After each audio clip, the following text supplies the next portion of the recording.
Hey everyone, and welcome back to the channel. Today, we're diving into one of the most incredible and mysterious events in the entire Bible, the day the prophet Elijah was taken directly into heaven. This wasn't a quiet passing.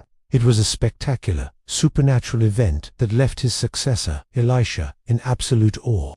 The story is found in the second book of Kings, chapter 2. Elijah knew his time on earth was coming to an end.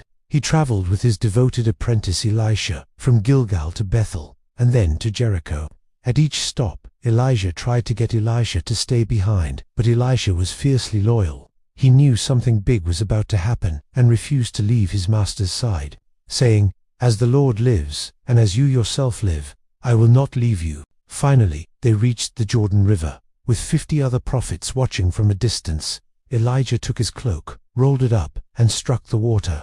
In a moment that echoes the parting of the Red Sea, the water divided, and Elijah and Elisha walked across on dry ground.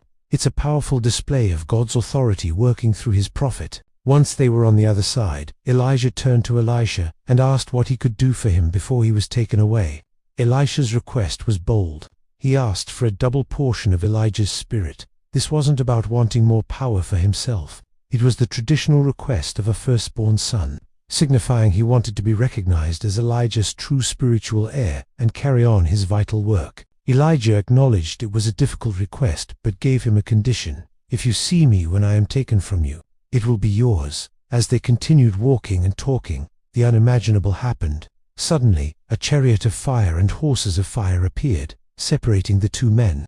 And then, Elijah was taken up to heaven in a whirlwind. Elisha watched it all, crying out, my father, the chariots and horsemen of Israel." He tore his clothes in grief, but also in recognition of the immense spiritual event he had just witnessed. He then picked up the cloak that had fallen from Elijah, the very symbol of his prophetic authority. To test if he had indeed received the double portion of Elijah's spirit, he went back to the Jordan River, struck the water with the cloak, and just as before, the waters parted. Elijah's departure is unique. He is one of only 2 individuals in the Bible, along with Enoch, who did not experience a physical death. It's a powerful reminder of God's sovereignty over life and death, and a stunning foreshadowing of the ultimate victory over death we see in the resurrection.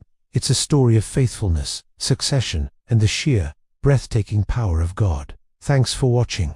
If you found this story as fascinating as I do, hit that like button and subscribe for more deep dives into incredible biblical events. See you next time.